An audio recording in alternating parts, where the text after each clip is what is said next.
Good morning, everybody. Welcome back. Thurn Salmon Scott Selections here for Thursday, September 28th. For again today's play of the day, quick recap. What happened yesterday? We had a loss in baseball with the Dodgers' first three. Team total over 1.5 runs at minus 135 on DraftKings. Unfortunately, we got too cute with the pick because the Dodgers scored one run in the first three innings as we lost, then went over the first five team total and the full game team total. So we picked the one team total that lost, which is pretty unfortunate. Either way, happens. Look for a winner here on Thursday. And for today's play, that going to Thursday Night Football, you're looking at a matchup between the Lions and the Packers taking place at around 8:15 p.m. Eastern Time. And for this game, I'm going to go with the total in this one. Going to take the under 46 points at minus 110 on BetMGM. Time recording of 1 a.m. Eastern Time. Covering why we're going to take the under in this game. First reason, both defenses have actually been pretty good so far this season. Packers are allowing 20.7 points per game, which ranks tied for 13th in the league, while the Lions are allowing 21 points per game, which ranks 15th. And the main reason why I'm going to take this, both teams have a bunch of injuries to the offensive line, so I do question how the offensive lines are going to hold up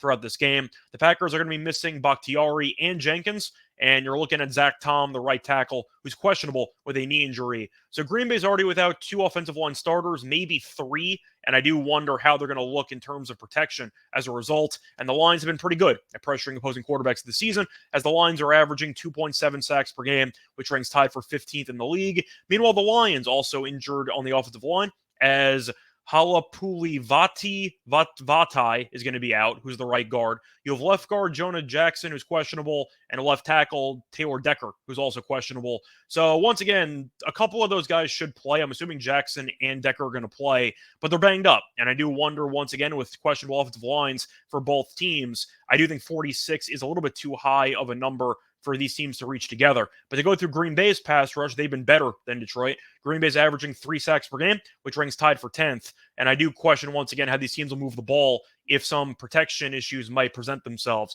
But each of the two meetings last season were also very low scoring, as they had less than 37 points. And it is a primetime game, and primetime unders have been very good so far this season. The under in primetime games is 9-2 so far this season. But simply put, 46 I think is a little bit too high. There has been some money towards the under, which is why the line has dropped to 45.5 in some spots. I do know that, once again, Green Bay and Detroit might be getting some weapons back with Aaron Jones and Watson, and you're looking at maybe Montgomery coming back for Detroit. But once again, I have too many questions about the actual blocking for these teams, and as a result, I do think this number is a little bit too high. I'm going to go with the unders. Play that once again here for Thursday, September 28th, is going to be on the Lions and Packers game under 46 points at minus 110 on BetMGM. Bye, everyone.